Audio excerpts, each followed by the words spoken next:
Con la mirada y las ganas de que pase algo más, mandamos mensajes en botellas o con emojis, selfies, chats. Decimos estar bombardeados de información mientras vemos las bombas caer sobre cabezas extrañas y lejanas. Bombas caen sobre jubilados, niños, fotógrafos. Caen contra escudos improvisados, entre escombros y drones. Y nosotros seguimos preguntando, ¿qué historia vamos a contar?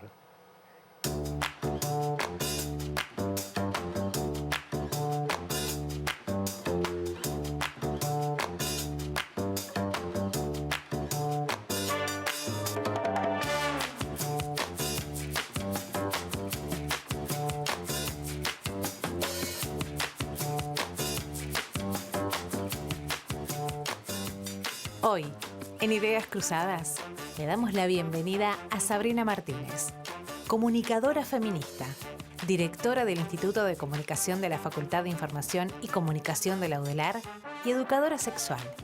De niña, le gustaba escuchar con sus padres programas de radio como Historias de Piel. Y Omar Rincón, periodista, profesor e investigador colombiano en temas de culturas del entretenimiento, comunicación y política. Cuando era un niño, esperaba el teatro que llegaba en carpa una vez al año a Maripí y leía historias sobre los misterios del mundo, como Juan Salvador Gaviota. Buenas noches, bienvenidos a una nueva propuesta de Ideas Cruzadas. Hoy con Sabrina y con Omar, que recién los presentamos. Voy a empezar por Omar, que nos está visitando. Gracias. ¿Qué te pareció esa presentación? Es rarísimo siempre que lo presentan a uno, porque creo que uno no sabe bien si es eso o es una ficción, porque uno tiene muchos personajes, ¿no? Entonces, como que hablaron de mi pueblito. Yo vengo de un pueblito re pequeño en Colombia. Entonces, oír mencionar Maripí es como muy exótico, ¿no? Es como la Colombia profunda, pero está todo bien.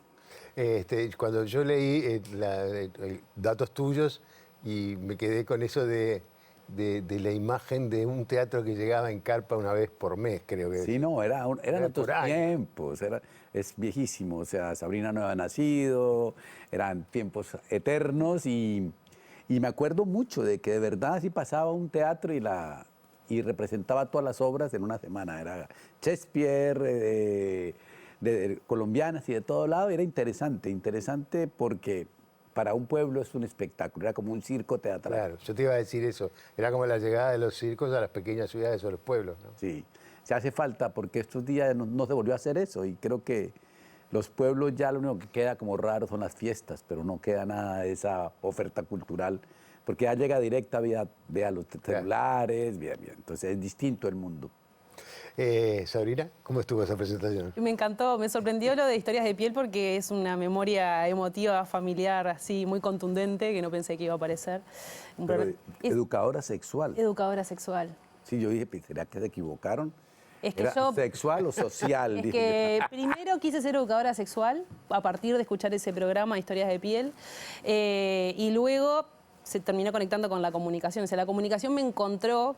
Durante mucho tiempo creí que había sido por azar y después, trabajando mi propia biografía con mis estudiantes, me di cuenta que en realidad había estado ahí como presente siempre, en la vida familiar incluso. Porque es el acto ese de la reunión familiar a escuchar radio, que tampoco hiciste más, porque es otra de las cosas que no pasa más, y es una lástima, sobre todo para mí que trabajo en la radio. También era esa cosa que generaba un deseo de comunicación. Sí, incluso ese programa, que era un programa de educación sexual en los 90, y lo escuchaba los domingos. Yo tenía una radio que me habían regalado, una Panabox pequeña, en mi cuarto, y mis padres lo escuchaban del otro lado, y era un programa para adultos.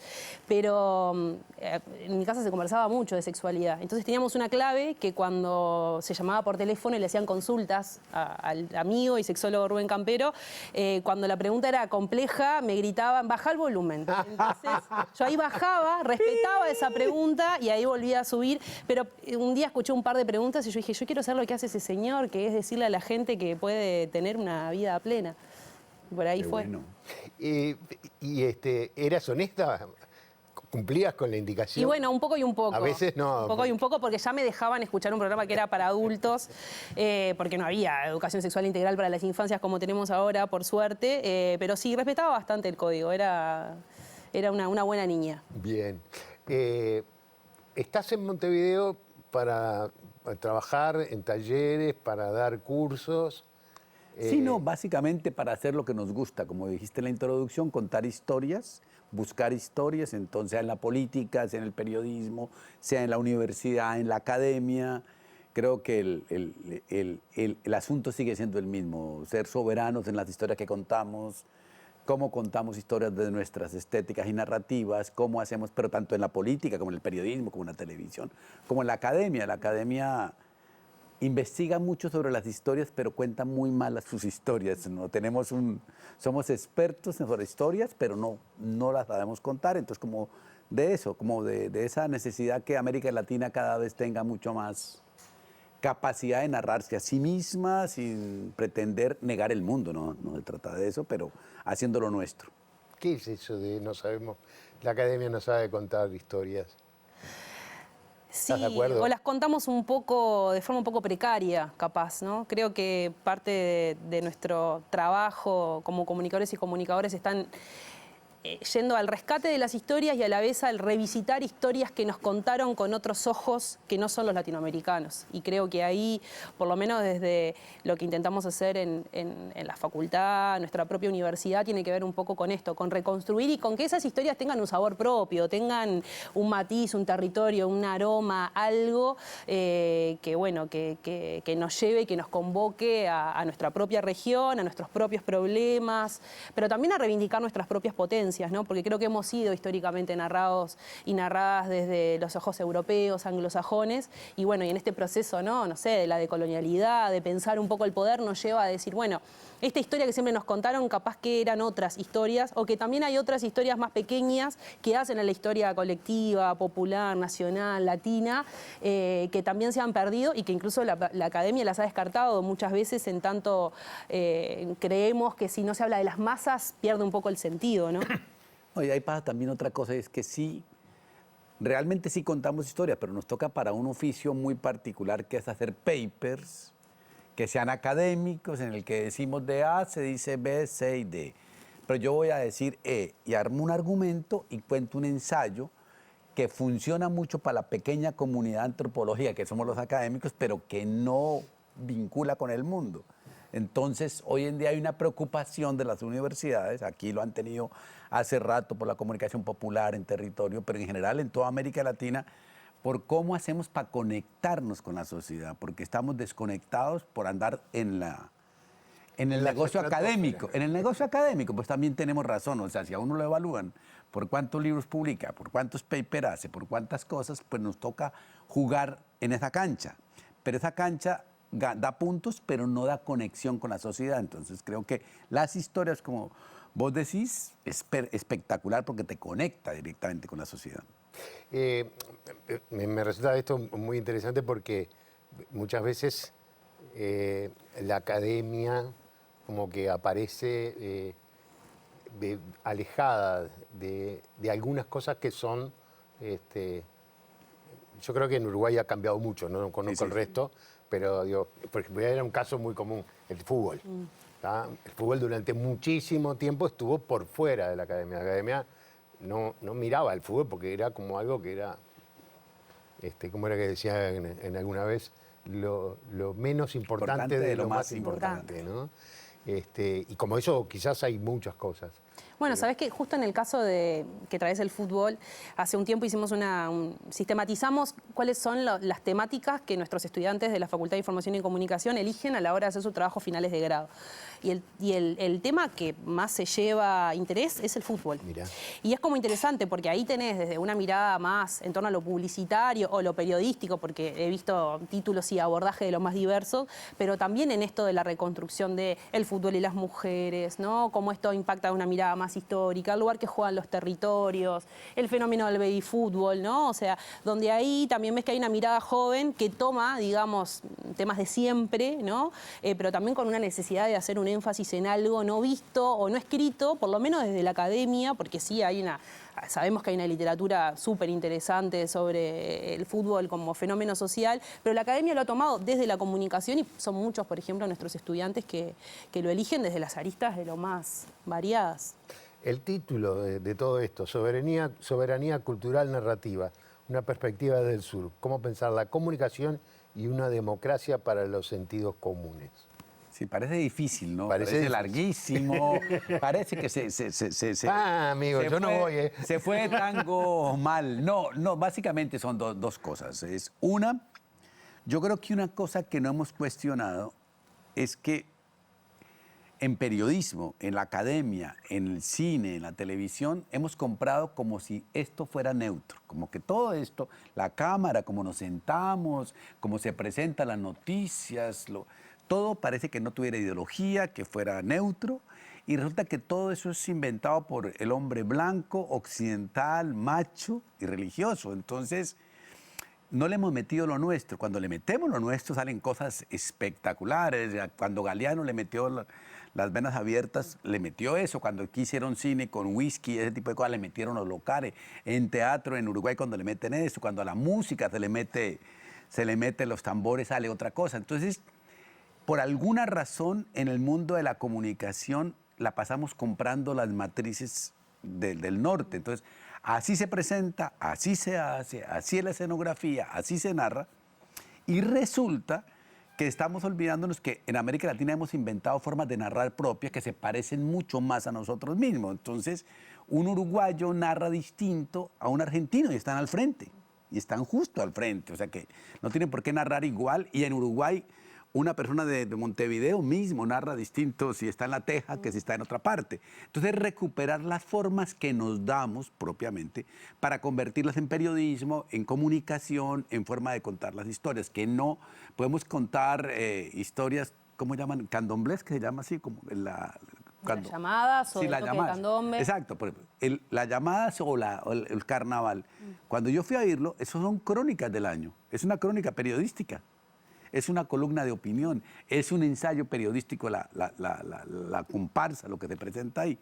Eso no lo reivindicamos como un género periodístico, como un género comunicativo. Ahí se dan ustedes una soberanía cultural narrativa porque están contando desde ustedes mismos, tanto que uno desde afuera dice, no entendí. ¿Ve? Porque requiere el contexto para entender, para la estética, para la paciencia. Y creo que eso es lo que llamamos la atención ahí. ¿Cómo hacemos para narrar como nosotros mismos? Esa es la primera. La segunda es que creo que los que nos creemos progres en el mundo ganamos la batalla por el sentido. O sea, yo creo que hoy en día todos estamos conscientes de que la violencia contra la mujer está mal, estamos conscientes que el medio ambiente hay que cuidarlo, estamos conscientes de la diversidad cultural, de la diversidad sexual y de género y de todo tipo. Y eso lo tenemos ganado, todo el mundo, hasta mi mamá y el señor, pero hemos perdido la batalla del sentido común, que nos están ganando los bárbaros que dicen, no, lo que importa es tener plata, no importa nada más, tenemos que acabar con todo lo que piense distinto. Entonces también tenemos que comenzar a luchar por el sentido común, porque ganamos el sentido político, social y epistemológico, si quiere, pero perdimos el sentido de la gente, ese que le gusta el fútbol, ese que le gusta bailar, ese que le gusta gozar y que es de pronto mucho menos significativo que nos parece, pero que funciona. El fútbol, por decir una cosa de sentido común, decía Caparrós que es cuando nos permitimos ser salvajes por un momento, ¿ves? Ahí se acabó todo el discurso, esto. Entonces, por ejemplo, eso es interesante de ver, por eso el fútbol gusta, porque como que uno deja en stand-by la vida seria. La racionalidad y se pone en un modo troglodita, sí, que sí. Sí, y pienso como si de alguna manera esta idea de lo que tenemos en común es algo que ha perdido sentido, ¿no? O sea, en esto de la exacerbación a veces de las diferencias, ¿no? Estamos como, ayer pensaba un poco en esto, ¿no? La necesidad como constante de generar comunidades, grupos, ¿no? En los espacios sociales. Todo el mundo se quiere organizar con alguien en torno a alguna cosa, pero cada vez más pequeña, ¿no? Entonces ahí hemos perdido esto, lo que nos une, ¿no? Lo que nos encuentra, ¿no? Lo que nos hace dialogar, incluso en la diferencia, que eso es lo que nos une también. Por eso creo que también se bastardea mucho, cuando pensamos el sentido común es como como algo del populacho, como algo que está por fuera, ¿no? Y creo que la academia nos viene muy bien apelar a nuestros sentidos comunes también, ¿no? A los medios de comunicación también, y creo que ahí, en esa disputa, estamos. Antes de seguir, creo que fue Pinocho, no recuerdo quién fue, que dijo acá que las murgas son como un libro de historia, ¿no? A cada año ¿Y qué habla? van mostrando La memoria. la realidad de la memoria de ese año pasado. Claro, tú puedes saber qué pasó en la memoria de Uruguay yendo a las murgas. Pitufo Lombardo creo que fue el que lo dijo. Me estaban hablando los dos, pero tú estuviste hablando ahí de tomar todo esto y transformarlo en periodismo. ¿Eso es periodismo sabroso? Es periodismo sabroso porque sabe a lo que... Es una frase tuya, Sí, ¿no? sí, tiene que saber a eso. Es que yo creo que el periodismo está en crisis. Hoy el periodismo está como nunca muerto porque todo es igualito. Uno sale un señor y se para así como serio y comienza a insultar a otro y eso es periodismo o comienza a decir esta es la realidad y le falta humanismo, le falta ganas. O sea, con ese periodismo que estamos haciendo lo podemos reemplazar por un robot de inteligencia artificial y no pasa nada, no hay humanismo, que era lo grande del periodismo. Entonces yo creo que al periodismo le falta meterle esa grasa local, ese sabor local, que sepa a lo que sabe localmente. Y cada uno le pone su grasa particular, su popular, eso. Y creo que es sabroso en el sentido de que sepa, un periodismo que sepa que para tus sentidos, para tu mirada, desde la belleza, pero también desde los sentidos, que sepa. Pero es que la mayoría de cosas hoy uno decide no informarse porque es que no, es como un insulto a la inteligencia, uno, y dos, no sabe a nada. Es un periodismo incoloro, insaboro, inoloro, y lo único que hay es un apasionamiento popular, que en eso a ti te gusta mucho también el deporte. Creo que hoy hacemos más periodismo deportivo en toda parte que antes, porque hasta la política es un periodismo deportivo. O sea, se paran dos comentaristas y los dos comentaristas hablan del presidente como si fueran apasionados hinchas de River o Boca o Peñarol, Nacional. Entonces es como raro que estemos opinando tanto desde tanta ignorancia. No sé si tenés algo de esto. No, ahí me surge como esa pregunta, que es cómo hacer un periodismo sabroso en estos tiempos de clickbait, ¿no? De lo cortito, de lo intenso y efectivo, de que todo tiene que cautivarte en 3 segundos, ¿no? Cuando hay algunas cosas que necesitan una lectura, un tiempo, o sea, cómo hacer esta comunicación en un tiempo donde Pero no fíjate hay tiempo. que los streamers hacen programas de 3 horas. Sí, sí. Y se aguantan. Sí. ¿Por qué? Porque le ponen sabor, Sí, sí. porque no son robots, sino que comentan algo y dicen, uy, cómo está de mal vestido. Un comentario normal y tú le comentas, sí, pero el vestuario no es lo importante, dijo 2 ideas interesantes y van jugando. Y esa opinión del presidente me recuerda una canción de los años 30 y es sabroso, si recuperamos lo mismo que es la conversación con sentido, pero si seguimos en esta conversación de odios y miedos, pues es aburrido. No, incluso yo creo que ahí el lugar del stream ha ocupado un lugar como muy contrahegemónico o ha reconsiderado las viejas tradiciones de las conversaciones largas, ¿no? Claro. Yo miro muchísimo stream y a veces estoy 3 horas Sí, por escuchando eso. una conversación donde hay algunas de las personas que a veces ni siquiera me caen en gracia, pero se vuelve un acontecimiento, ese encuentro, esa profundidad, ese ir y venir, que creo que es tan necesario y que bueno, y que la televisión más tradicional no ha podido como volver a capturar, ¿no? Porque esto es un formato, o sea, el stream no es nada nuevo en el sentido de que toma estas viejas tradiciones de la conversación, pero a la vez es interesante porque lleva a muchas juventudes, ¿no? A estas juventudes que le dicen que no tiene tiempo, que está ocupada y que no tiene atención, a mirar ¿no? Es una entrevista de 3 horas, de 2 horas y media, donde hay 4 o 5 comentando, ¿no? Y a mí es algo que todavía no lo tengo del todo claro, pero además a nuestros estudiantes el otro día les preguntábamos qué consumían en relación a sus consumos mediáticos y el stream ranquea altísimo, sobre todo Argentina, por ejemplo, que también nos hace pensar esto, que somos hermanos, pero tenemos diferencias, pero vamos a mirar ahí cosas que capaz que no encontramos acá, ¿no? O miramos distinto el contenido porque no es propio, porque a veces los uruguayos somos un poco jodidos con nosotros mismos, y es como interesante también ver eso, ¿no? Eso que fue ahí. No, me quedé pensando porque, en definitiva, la primera que está... Entonces estamos por el buen camino acá, en este Sí, programa. ni que hablar. No sé Ni que si hablar. se aburrirán, pero intentamos. No, lo intentamos. No, que es interesante porque de alguna manera este fenómeno que tú comentabas o que los dos comentan es un fenómeno de recuperar el encuentro para conversar. De cualquier manera, de cualquier cosa, en cualquier orden y de cualquier manera, sin libreto, simplemente conversar y a partir de lo que dice uno, escuchando, decir algo, ¿no? Y me parece que es interesante y ahora que yo no lo había pensado hasta ahora que me lo decís, porque yo les iba a decir, ¿es posible hoy, en esta época, pensar en periodismo cuando en realidad todos somos comunicadores? Digo, porque hoy todo el mundo que tiene un teléfono de alguna manera comunica algo, produce una información, sí, buena, mala. Lo que tú dices es cierto y en eso, digamos, es la gran virtud de, por ejemplo, de Zuckerberg ahora con Facebook cuando dijo la libertad de expresión es que todo el mundo diga lo que se le dé la gana y tiene toda la razón. En eso tiene toda la razón. El problema es que hay gente, el problema es qué tipo de conversaciones provees, Sí, porque... Claro.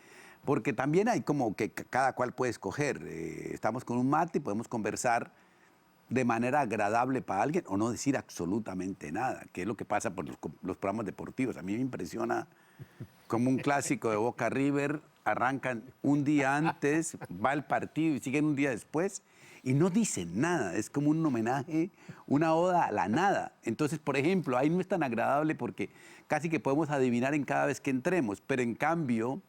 Si comenzamos a hablar contando historias, porque muchas veces es dejar de explicarle al mundo a la gente. Si ponemos el tema de esto de las conversaciones en general es tú me cuentas una historia, tú cuentas tu historia y vamos opinando entre historias. Es el compartir historias lo que nos vuelve comunes y es lo que la gente se va a acordar. O sea, después la gente no se acuerda ni qué concepto dijo uno, pero se acuerda qué historia te contaron. Los abuelos eran espectaculares para eso. Los periodistas de antes eran espectaculares. Las narraciones deportivas, el locutor que narraba el partido le contaba unas historias y uno se imaginaba un partido distinto. Hoy en día hay locutores que lo único que hacen es el nombre del jugador. La lleva Riquelme, Riquelme pasa Maradona pasa, Maradona la lleva... Y digo, pero yo me sé el nombre, señor, o sea, dígame algo, o sea, no me siga haciendo los nombres de los tipos. La toca a Suárez, Suárez se la pasa a Cavani, Cavani... No, pero eso no tiene sentido. Está bien. No, ahí en relación a eso, pienso que está... Bueno, en relación al fútbol podríamos decir que ese relato a veces idéntico, históricamente idéntico, te convoca es una memoria familiar, corporal, afectiva, que es esa misma voz, ¿no? Que ocupa su lugar.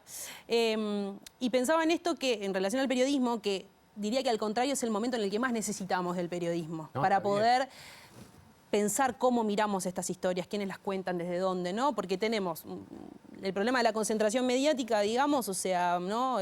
Muchos medios en manos de unos pocos, ¿no? Y ahí creo que los periodistas y las periodistas ocupan un lugar central. Y después tenemos esta idea que nos han hecho creer que es como todos podemos producir información, todos podemos ser un poco periodistas. Y en realidad lo que nos termina pasando, primero, que ahí nos olvidamos de la lógica más algorítmica, que es estamos dialogando con gente con perfiles similares a los nuestros, con recorridos, digamos, en multimediales similares. Entonces, es esta ficción de que todos podamos hablar o que todas podamos hablar no significa que allí haya diversidad.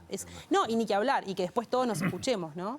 Porque estamos en un momento, en un contexto que al contrario, tenemos, no sé, discursos... que están retomando las peores costumbres, digamos, y que han naturalizado, no sé, hechos como esto, ¿no? Que dejemos de discutir algunas cosas que creo que teníamos añadas, como, no sé, el valor de los derechos humanos, ¿no? Algunas otras discusiones, que lo que termina pasando que es como, bueno, pero si un montón de personas lo dicen en las redes es porque esto es así, entonces deberíamos volver a rediscutir si los derechos humanos ocupan un lugar o no, o deberíamos pensarlo como los pensamos ahora. Y creo que ahí el periodismo es que tiene que alumbrar o acompañar de alguna manera que todos podamos alumbrar cómo nos vinculamos con la realidad de otra forma. Recién mencionaste a los relatores deportivos, a los relatores de fútbol, que por lo menos en la tradición uruguaya fueron figuras muy importantes. Y les voy a pedir para hacer una pausa y enseguida les propongo hablar de si esos periodistas o comunicadores son referentes culturales, éticos o no lo son y cómo funciona eso. En un instante nada más.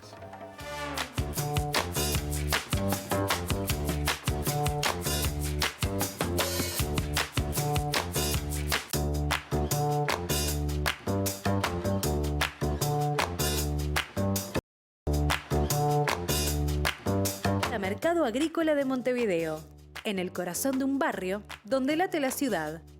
Mercado de Historias. Mercado de Historia.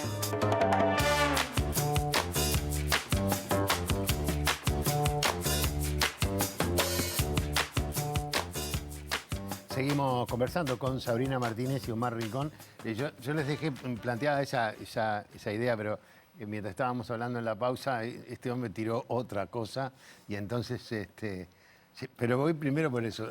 Los periodistas fueron, son, siguen siendo, pueden ser personas que sean una especie de referencia ética. Pues yo diría que en el siglo XX sí lo eran, o sea, los periodistas deportivos, los periodistas... Pues, uno le preguntaba a cualquier persona qué periodistas admira y te da una lista de 5, de 10. Hoy en día tú le preguntas a un pibe, dígame un periodista que admira y no.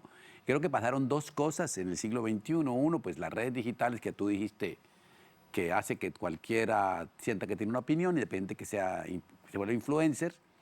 Pero los periodistas del siglo XXI cometieron un error gravísimo, a mi modo de ver, que hay que rescatar al periodismo hoy. Se volvieron actores políticos. O sea, comenzaron a militar en modelos de gobierno y de sociedad. Fue lo que le pasó a La Nata en Argentina. Siendo un gran periodista, a partir de ese momento, La Nata desapareció como periodista y se volvió un operador político. Operador político. Pero pasó en todo el continente. Entonces, en este momento... Cuando tú le dices a alguien, nómbreme un periodista que tú admires, entonces yo te voy a decir uno que yo admiro, Caparrós. Sin embargo, Caparrós entra en una grieta en que hay gente que lo odia y gente que lo ama.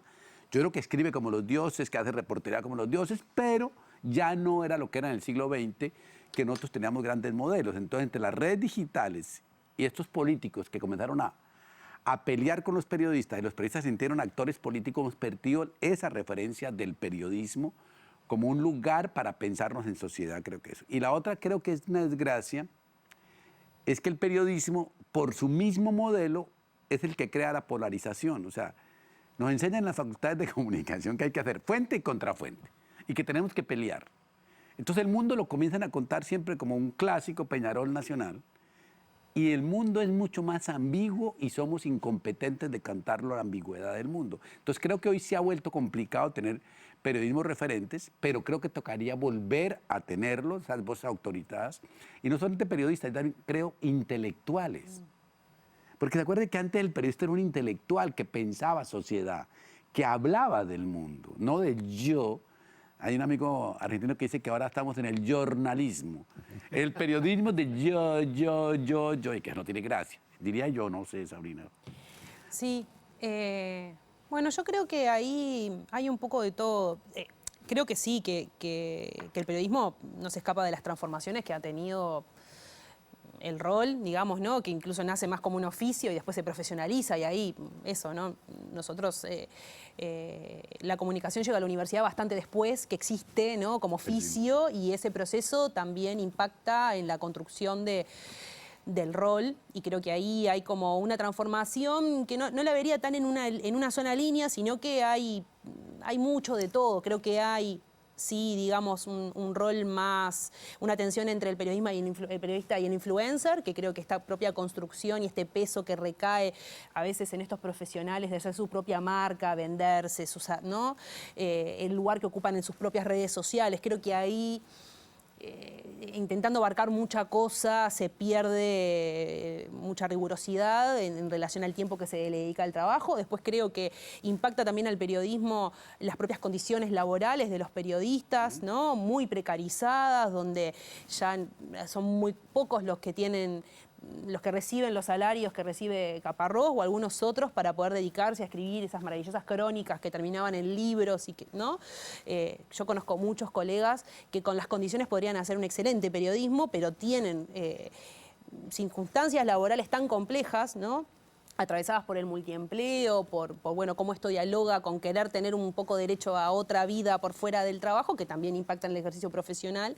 Pero a la vez también creo que estamos en el surgimiento o en la vuelta, en esto, ¿no? De grandes referencias del periodismo narrativo, ¿no? Que aparecen ahora, pienso en un montón de mujeres jóvenes, en mujeres que pasaron de los diarios a los bestsellers también, y que hicieron que muchas hiciéramos el camino inverso, ¿no? De la literatura al periodismo a través de ellas, también mirando nuevas historias, y que se han vuelto nuevas referencias, ¿no? Y que creo que ahí dialogan en función de su rol como periodistas, pero también como mujeres y como feministas, o pienso en especialistas que empezaron a mirar otras temáticas con otros ojos muy punzantes, pienso en relación al ambiente, ¿no? Más allá de lo televisivo, que creo que ahí lo que nos pasa es esa tensión entre... Cuando pensamos en los buenos periodistas, a veces se nos vienen como esos intelectuales de los semanarios y de los diarios, ¿no? Que son un campo muy reducido, por lo menos en la situación propia de Uruguay, pero que lo sigue habiendo muy buenos. Y después, cuando pensamos en los periodistas, sobre todo en los periodistas en relación a la pantalla, ¿no? Donde ahí no sé cuánto es el margen para poder incidir y transformar y contar otras cosas en función de la televisión más hegemónica que seguimos teniendo. Yo creo que hay una cosa que es clave, es, para que no le entiendan, lo que está en crisis fuerte es el breaking news, o sea, la primicia. Porque para eso la red digital lo hace bien y todo el mundo dice estupidez ahí. Pero por otro lado hay una cosa que yo llamo el periodismo lento, súper lento, que se hacen cosas como nunca se han escrito libros periodísticos, crónicas, reportajes, periodismo de investigación, innovación periodística en formatos y eso, pero es un periodismo que se demora haciéndose 6 meses, un año, y que su impacto público es mucho menor que el del breaking news. Entonces, la gente odia al periodismo de primicia, de último minuto. Pero la gente quiere al periodismo de largo aliento o lento. Entonces, también hay que... Es complicada la relación. No, yo te iba a consultar sobre lo que acababas de decir, dos cosas. Una, que tenés una visión optimista. Me da la sensación en el sentido... Joven, sí, de la vida. Jóvenes. No, sí. por eso digo... No, optimista en el sentido de que, digo, percibís como que hay una búsqueda de nuevos sectores o de nueva gente de tratar de tener una mirada diferente. Y eso lo percibís también en tus estudiantes. ¿Qué te piden ellos? ¿O qué sentís que ellos quieren? Bueno, esto se refleja, esa misma diversidad se refleja tanto en los estudiantes, en las estudiantes, como en la sociedad, digamos, en el resto de la sociedad. Yo tengo una mirada optimista porque es como medio fisiológico, ¿no? Incluso a mis estudiantes siempre les digo que estamos caminando hacia el apocalipsis, lleguemos bailando. O sea, de alguna manera, ¿no? Banco esa. Y a la vez, pienso un poco en las palabras de un filósofo, Paul Preciado, que él siempre dice, nunca estuvimos en un tiempo de tanta crisis, ¿no? O sea, sexual, ambiental, política, económica, pero nunca hubo tanto deseo de transformarlo todo. Y para mí esa es como es el faro hacia donde yo camino. En los estudiantes hay de todo y creo que ahí también tiene que ver con los propios recorridos de esos propios estudiantes, que no es lo mismo el estudiante en el ingreso a la vida universitaria, con todas las complejidades que suscita y todas las expectativas que hay sobre vivir la universidad y estar en la universidad, donde no se nos escapan que esos adolescentes ingresan muchas veces en mucha soledad, con mucho abandono de las referencias, con muchas inquietudes en torno a las temáticas de salud mental, con muchas vivencias propias de la salud mental que irrumpen las aulas cada vez más. Y eso es algo que no nos pasaba, y sabemos que no nos pasaba hasta hace 5 años. Se diría que después de la pandemia esto empezó a tomar un lugar en las aulas. Entonces tenemos estudiantes distintos para una universidad que busca transformarse, pero bastante más lento a los cambios que tienen nuestros estudiantes y nuestras estudiantes. Pero por el contrario, para mí una de las cosas alucinantes que se dan es que cuando está todo bastante quieto y aferrado a las tradiciones, siempre hay alguien en el aula que es un joven, una joven, que patea a una puerta y dice, ¿por qué esta bibliografía? No hay otro punto de vista, ¿no? Yo quiero investigar algo que vos decís, wow, ¿no? Creo que ahí lo que tenemos que transformar son como las condiciones para estar interesados e interesadas en que la experiencia educativa sea transformadora y se trabaje desde la potencia, ¿no? Entonces creo que cuando vos le decís al estudiante, acá mi invitación es a que pasen cosas, pasan cosas. Si yo me paro desde un lugar que yo tengo el saber y tú tenés que aprender porque no sabes nada, y pasa bastante poco, ¿no? Pasa el tedio, el aburrimiento, ¿no? Entonces ahí yo veo estudiantes, sobre todo mujeres, a mí me transformó absolutamente, las estudiantes me transformaron la docencia.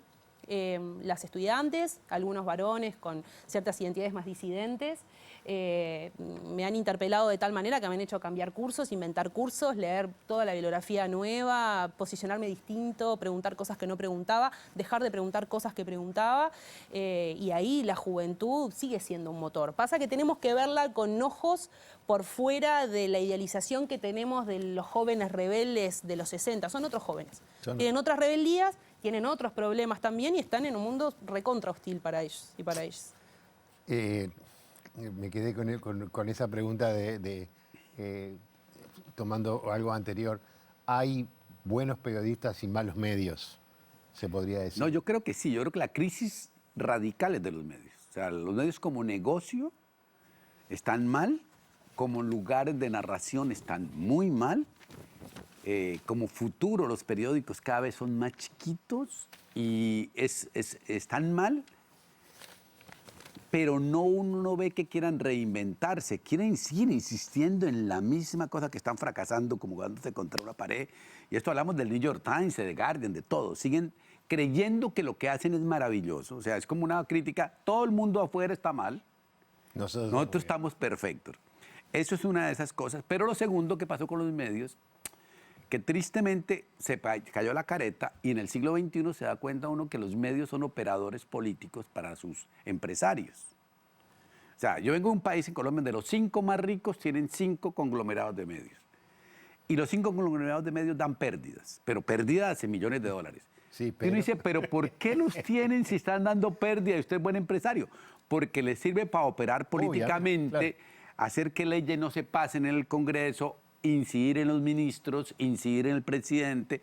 O sea, ¿Y en la opinión pública? No, la opinión pública les importa un carajo porque cada vez están más lejos de eso. Pero con que el senador lea la columna que escriben, con que el presidente o el ministro haga caso, ya toman una decisión con base en eso. No importa que no tengan público. Son medios sin público, pero con mucha alta incidencia en la toma de decisión. Entonces, desde ahí los medios tienen una crisis terrible porque no van a sobrevivir. En cambio, el periodismo, yo creo que está en 2 situaciones muy graves de transformación. Una, si nos dicen que somos tan inútiles, ¿por qué todo autoritario del mundo pelea tanto contra el periodismo? Trump, Milei, Petro, Bukele, los narcos, todo el mundo le pega a los periodistas. Oiga, si somos tan bobos y tan débiles, ¿por qué nos van a pegar tanto? Eso demuestra que estamos revivos. Y segundo, que estamos vivos, pero que necesitamos reinventarnos en periodismos en plural. Tú lo comenzaste, Sabrina comenzó a decir, es que hay periodismo feminista, ambiental, migrante, popular, transformativo, anfibio. Hay muchos periodismos y eso es lo que está revitalizando el periodismo. Hacer casi que periodismo, casi que tú dices, yo hago un periodismo, no sé, te dice, mi periodismo es periodismo mate y listo. Y lo creamos como periodismo mate porque estamos reinventando las formas de contar, no yendo contra el oficio. El oficio es muy simple. Lo que tú dices está basado en datos, documentos, fuentes. Lo dices en un contexto para generar criterio. Punto, se acabó el periodista. Pero de ahí para adelante las formas de contar y las agendas de contar. Entonces, por ejemplo, el feminismo no es una página del periódico en una sesión del noticiero. El feminismo es una manera de ver el mundo que puede hablar de deporte, de fútbol, de cultura, de economía, de justicia. Pero eso no lo hemos entendido. Seguimos pensando que en los viernes la página de las mujeres. No, eso no es. Jueves del medio ambiente. No. Las feministas leemos diario todos los días. No, y además se interpreta. Lo posible. Y se interpreta el mundo desde ahí. O sea, y eso es lo que no hemos entendido. Yo creo que tenemos que cambiar la agenda del periodismo. Yo el noticiero casi que lo haría basado en noticias como ahora las noticias del medio ambiente, pero para hablar de política, de deporte, las del feminismo para hablar de eso. O sea, como que cambiemos las miradas. Y eso es lo que los periodistas clásicos no hacen y por eso cada vez parecen un museo de lo obsoleto. Y eso es lo que capturan las redes, ¿no? Porque de alguna manera las redes vienen a ocupar espacios, no en términos periodísticos, pero sí comunicacionales, de poner en conversación cosas que no aparecen en otras esferas y ahí, ¿no? Por eso estamos en el auge de que cualquier ser humano ¿no? Lo que le dicen esta era del storytelling, ¿no? Todo tiene que ser algún hecho para contarme. Compré un jabón y te tengo que contar toda la historia de mi relación con ese jabón para vendértelo. No alcanza con que te diga que ese jabón es bueno para la piel, ¿no? Todos vamos atrás de la historia, ¿no? Y muchas veces las redes terminan ocupando esos espacios. Yo incluso lo veo con periodistas que, sobre todo muchos y muchas de la televisión, que ocupan lugares más tradicionales, pero sus redes... Sí. Claro. ¿No? Dialogan distinto con sus audiencias, se muestran de otro lugar. A veces vos decís, esta persona que parece tan tensa, tan formal, ¿no? Porque parece que la institución televisión le exige eso, la ves en sus redes y es súper copada, muy cercana, tiene humor, ¿no? O sea, entonces creo que a veces genera una potencia para ese propio sujeto porque muestra otras caras de lo que somos, pero a la vez también complejiza porque la persona dice, si esta persona en un contexto periodístico está haciendo el rol periodístico, cuando está en sus redes también, entonces si me dice que ese jabón es bueno para mí, yo lo tomo como palabra sagrada y esa persona está cobrando para venderte ese jabón, porque claro, en ese lugar está haciendo un acto publicitario y no periodístico. Y sí, ahí se confunden los tantos. Pero ahí es donde yo digo, por ejemplo, un medio de comunicación. Si el periodista en el set es aburridísimo, solemne, y después en sus redes es un personaje humano, sensible, pues uno dice, alguno de los dos está haciendo farsa. Alguno de los dos me está engañando. Alguno de los dos. Entonces, lo ideal es que fuera la misma persona. Y eso es lo que le ha pasado a los periodistas, que pierden, como que se ponen una careta de periodistas y parecieran otras cosas. Y el periodismo nunca fue eso. El periodismo fue un acto humano, era el humanismo puesto en esencia. ¿No será que puede ser también que en un lado le exijan una cosa que él no es? Por eso, pero entonces yo le prohibiría salir Claro. en redes. Quédese, yo no estoy pagando por salir en televisión. O sea, lo de redes me importa un carajo. O sea, usted quédese en televisión. No, y una cosita ahí en relación a eso, que creo que hay una cuestión que es entretener no significa siempre divertir. No, claro. Pero como estamos en una lógica, ¿no? de esta idea de que la información tiene que entretener, confundida como la diversión, y bueno, como no se puede, en algunos espacios no se puede confundir, vos divertí en tus redes y no en el medio tradicional. Y para mí el entretenimiento tiene que ver con esto, con conmocionar, con sensibilizar, con llevarme al encuentro, con tener ganas de estar ahí, ¿no? De atraparme. Atraparme, ponerme en comunión con ese otro que está, ¿no? En el sonido, por el lenguaje más radial, en el podcast, en el stream.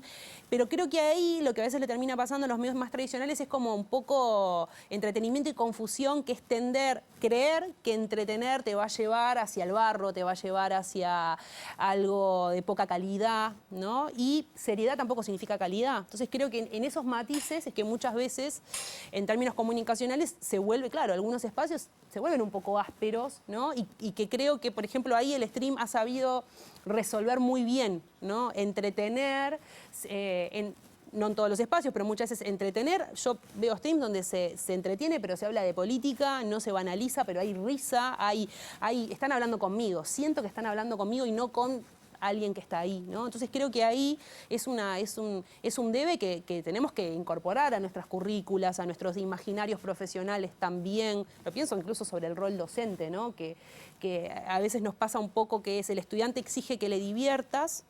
Y yo siempre les digo, yo no soy un recreador, no estudié recreación, o sea, pero toca. ¿no? Pero la idea es estar en un encuentro donde ninguna de las partes la pase mal, ¿no? Sin tener el temor de que de salir de algunos roles donde, bueno, ¿no? Los académicos y las académicas deberíamos volvernos más rígidos para validar nuestro conocimiento, ¿no? Y en esa tensión también está como presente en ese encuentro, que creo que permea tanto ese es el acto educativo como en sí mismo los medios de comunicación. Uno de los temas que tenía para consultarlos o para conversar con ustedes es el tema de la comunicación política en la región, ¿no? De hecho, tú, una de las cosas que viniste a participar acá fue a dar algunas charlas políticas, de comunicación política. Entonces, bueno, nosotros vivimos un proceso en Uruguay, en el gobierno anterior, donde en algún momento se decía que el presidente, que quien gobernaba era una agencia de publicidad y no el presidente. En un término, bueno, se entiende. Y entonces uno muchas veces se pregunta, ¿los políticos a quién le hablan? ¿O cómo deberían hablar? ¿O a quién deberían hablarle? Pues básicamente lo que se ha vuelto triste y bueno, para el lado de los comunicadores, es que Hoy gobernar es un acto de comunicación. Hoy hacer una campaña es un acto de comunicación. Entonces, ya no, esa discusión de programas, de ideologías, eso ya no se hace, porque date cuenta que hablamos de personas, casi que uno habla de la calle y no está hablando, yo no sé si es del Partido Nacional, del Partido Blanco, del Partido Colorado, ¿me entiende? Habla como Orsi, o sea, uno sabe que está el Frente Amplio detrás, pero es eso, habla Milei, entonces uno define a Milei, ¿dónde está ese muchacho? A Trump, a Bukele, a Petro en Colombia, entonces de alguna forma son sujetos que están hechos para comunicar. El problema, por ejemplo, y dicho un poco con el caso colombiano, por ejemplo, Petro es genio de toda genialidad comunicando. O sea, tiene todo el día a todos los periodistas hablando de él a punta de un tuit. Pero nosotros lo elegimos fue para gobernar. Y ahí hay un problema. Milei está acabando la Argentina y los periodistas están emocionados con él. Milei hace cualquier estupidez y todos los periodistas lo cubren.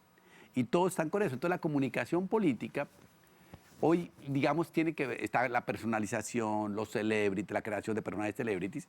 Y yo digo que tiene que sigue modelos de consumo cultural. Entonces, por ejemplo, AMLO en México era un héroe de telenovela. Hombre puro salva a pueblo equivocado. En cambio, la calle Pou era un tipo también medio telenovelero, tipo guapo, tranquilo, amable con el pueblo, seduce a las masas uruguayas. En cambio, Milei o Bukele o Trump son superhéroes, no aman al pueblo, no quieren al pueblo. Mucho como Superman, destruyen todo, pero van para adelante y me siguen o no me siguen. Entonces son tipos como que van sin saber qué están haciendo, pero salvando al pueblo, al que no quiere, y básicamente comunican para los periodistas. O sea, Trump y Milei y Petro comunican para periodistas, no comunican ni para el pueblo, ni para las redes, ni para nadie. Tienen este público cautivo, porque es el único público que le ha creído el cuento. Entonces la comunicación política hoy pareciera que se hace en construir una performance diseñada para periodistas, y los periodistas nos creemos unos genios y caemos como moscas ahí. ¿Qué pasaría si un día Milei hace algo y nadie lo cubre? O Trump. Sería interesante. Trump acaba de pasarle una que es divina, que le preguntan, usted dijo que el presidente de Ucrania era un dictador, y el tipo le dice al periodista, yo dije eso, ay, tan raro. O sea, no se hace cargo ni lo que dice, ¿me entiende? Es tanto su show, pero el New York Times no hace más que hablar de Trump. Entonces, la felicidad de ese señor es alucinante. Entonces, casi que estamos llegando a un caos de una comunicación política en el que los presidentes gobiernan para los periodistas. Y creo que es un poco dramático porque las realidades son mucho más densas que eso.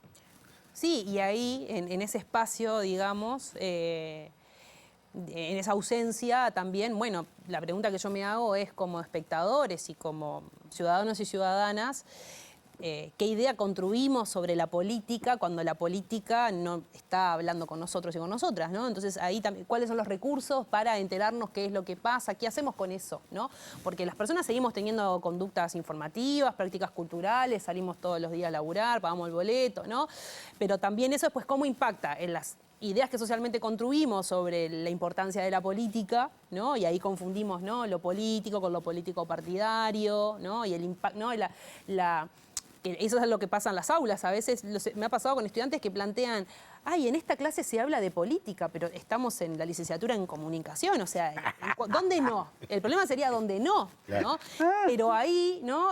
Pero ahí lo que yo veo es que a ese estudiante lo que le atraviesa es la afectación de entender que está asociado a lo partidario, que está flechado, ¿no? Todo un montón de fantasmas que también aparecen, y donde creo que la confusión entre comunicación política y después o la comunicación de un Estado y la comunicación del partido político que gobierna también está muy presente, y también atravesado por las nuevas lógicas de los propios consumos y de los espacios que habitamos en las redes, donde podemos ver que más allá de los partidos que gobiernan ahora, en el caso de Uruguay o antes, hay algunas prácticas comunicacionales, mediáticas en las redes sociales que son bastante similares, ¿no? O sea, atrás de una persona, podemos incluso mirar cómo esto, ¿no? Hay una narrativa construida de un acontecimiento que sea en el Palacio Legislativo, que lo podemos ver por 5, 6 o 10 actores que estaban en el mismo lugar y se comunica esta idea, esta lógica del punto de vista, ¿no? Súper individualizada, que eso también muestra un modo de pensar la comunicación, ¿no? Esta idea de uno a muchos también, muchas veces muy centrada, ¿no? Siempre muy centrada en la emocionalidad como en el centro de la comunicación política, que creo que no es lo mismo que es pensar una comunicación centrada en los afectos, sino en esto de producirte ciertas emociones asociadas a ciertas cuestiones, que creo que además se solapa mucho después con ciertos maniqueísmos de que venga alguien de afuera y diga lo que se usa en no sé dónde es tal cosa, y que pierda todo esto que decía Omar, ¿no? De dónde está la comunicación política de la uruguayés también, o de la clase política uruguaya en el contexto en el que estamos. No, y se puede hacer una historia de la comunicación política. Si usted mira rápidamente, a comienzos del siglo XX, un gran político era el que escribía bien, claro, y mandaba. Después, un gran político era el que hablaba bien, y entonces echaba un discurso de 3 horas en plaza pública. Después vino la radio, un gran político era el que hablaba por la radio. Después vino la televisión y un gran político es el de la imagen perfecta, eso. Pasó al siglo XXI y gran político se volvió el que era entretenedor, el que divertía más a la sociedad. Y ahorita que estamos en el producto de las redes, que puede ser un gran político, es el que es capaz de ser mejor influencer. ¿Sí? Entonces, digamos que no es ni malo ni bueno, quitarle el moralismo, sino que cada tiempo con sus tecnologías y con sus prácticas de comunicación se dan un tipo de personaje que encarna la política. Entonces, estamos un poco trastornados viendo estos personajes, pero de alguna manera creo que dicen mucho más de lo mismo que hablábamos del fútbol, dicen mucho más de la nación, dicen mucho más de lo cultural que lo que pensamos. O sea, dice mucho más, un Milei dice mucho de la Argentina, no solamente porque sea el presidente, sino que expresa sentires, maneras de significar, lo mismo Trump. O sea, Trump es absolutamente norteamericano y está encarnando ese norteamericano que todo es plata y que el resto le importa un carajo, y está jugando casino todos los días. Entonces, de alguna forma es eso. Petro es un tipo que es como una revolución de clase en Colombia. Entonces, es un desclasado que toma el poder y se comporta como por fuera del marco normativo. Entonces, la gente no sabe qué hacer porque este tipo se nos subió de clase y ahora está gobernando y actúa raro. ¿Ve? Y el juicio de valor es totalmente moralista y clasista sobre estos personajes. Es terrible el momento, pero creo que nos tocó asumir que el capitalismo triunfó y estos personajes son los reyes. Pero a la vez pensaban, nada más, en relación a esto, porque si no también podemos pensar que la comunicación política es solo lo que pasa en las redes, ¿no? Y a la vez se dan estas maravillas se da todos estos espacios de encuentro en las redes y la necesidad de todo ser contado y mostrado, y siguen funcionando cosas que si a veces uno lo mira de afuera y decís, ¿cómo sigue funcionando que 40 vecinos un domingo se vayan a una feria a conversar con otros vecinos para contarles sobre cuál es el candidato o candidata a alcalde que le interesa? Y vos decís, wow, a mí... No, es que eso es una uruguayada.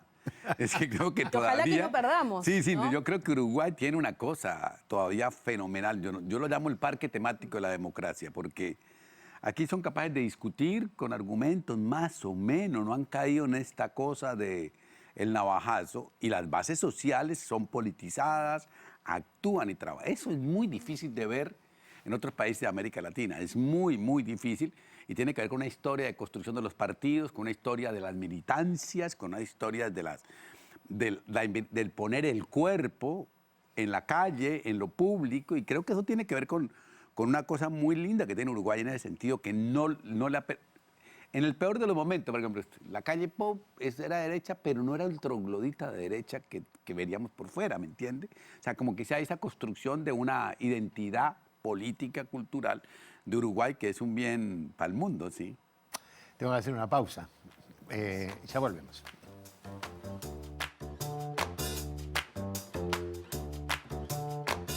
presentó Mercado Agrícola de Montevideo, en el corazón de un barrio donde late la ciudad. Mercado de Historias. Mercado de Historia.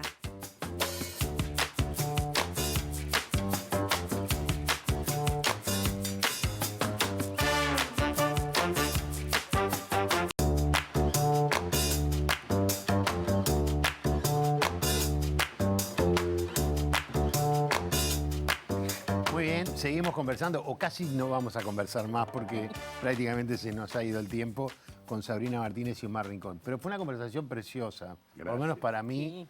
Esperemos que para el público. Bueno, a ver, digo, por supuesto que todos los públicos son distintos, ¿verdad? Y dentro de un público que está viendo el mismo espectáculo hay distintas percepciones y sensibilidades. Pero yo, por lo menos, a todo lo largo de todos estos años, siempre he dicho, si yo la paso bien, probablemente los demás también. Ah, muy bueno. Y Es un buen punto de partida. Es un buen punto de partida. Si yo me estoy sintiendo incómodo es porque es probable que los demás se sientan incómodos. Pasé muy bien, así que muchísimas gracias y aprendí mucho. Y además me llevé un libro de regalo. Está bien, El mejor periodismo está por venir. O sea, está por venir, pero... Omar Rincón, Pati Godoy y Pere Ortin. Así que es un libro muy particular porque es muy particular la forma que está desarrollado. Así que muchas gracias por Con el mucho gusto. Nosotros terminamos el programa con un juego, que es muy poco, es muy simple. Y es, ustedes eligen una de estas cartas y atrás hay una pregunta. Ay, ay, ay. Dale, dale, dale. Y la tienen que contestar. Sabrina primero. Y después se la hacen al otro, ¿está? Listo. Ay, qué difícil. ¿Mm? Qué difícil. La mía está fácil. Bueno, La puedo hacer. empezamos por ahí. ¿La respondo yo? Pero sí, léela primero. ¿Cuál es el fondo de pantalla de tu computadora o teléfono celular? Es muy fácil, yo no soy casado, pero estuve con una chica que tenía 2 niños y crecí con ellos, entonces son como mi familia, entonces tengo los 2 pibes ahí, claro, ya son grandes, 20, 25 años, pero los pongo ahí porque me recuerda que quiero a alguien en el mundo y está bueno eso. Está bueno. Entonces, ¿cuál es el Bueno, fondo yo de- por la misma línea tengo una foto que estamos todas las mujeres de mi clan, mi abuela, mi madre, mis 2 hijas y yo.